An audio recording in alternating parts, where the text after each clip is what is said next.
दिव्य जन्म और बचपन। हनुमान जी का जन्म त्रेता युग में हुआ था। उनकी माता का नाम अंजना और पिता का नाम केसरी था, इसलिए उन्हें अंजनेय और केसरी नंदन कहा जाता है। वास्तव में वे भगवान शिव के 11वें रुद्र अवतार माने जाते हैं, जिनका जन्म राजा दशरथ के पुत्र कामेष्टि यज्ञ की खीर के एक भाग से और वायुदेव के आशीर्वाद से हुआ था।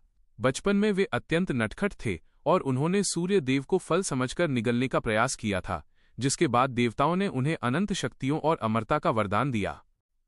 प्रभु श्री राम से मिलन। ऋष्यमूक पर्वत पर हनुमान जी की पहली मुलाकात श्री राम और लक्ष्मण से हुई।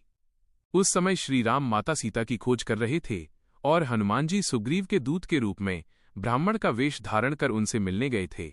जैसे ही हनुमान जी ने प्रभु राम को पहचाना, वे उनके चरणों में गिर पड़े।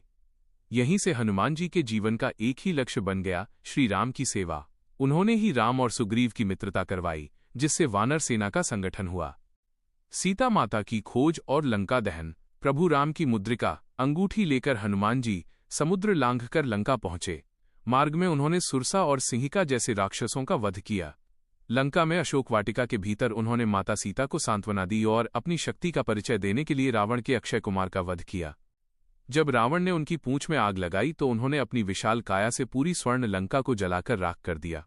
यह घटना रावण के अहंकार के अंत की शुरुआत थी। रामायण युद्ध में संकट मोचन की भूमिका।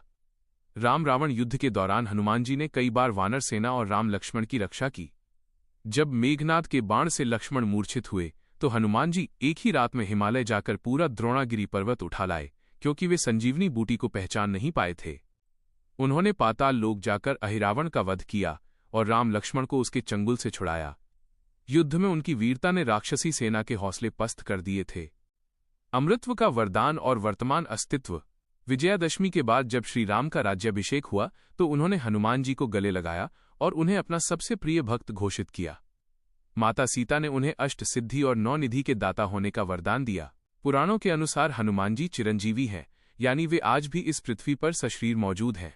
माना जाता है कि जहां भी रामकथा होती है, हनुमान जी वहां किसी न किसी रूप में अदृश्य होकर उपस्थित रहते हैं। क्या आप हनुमान जी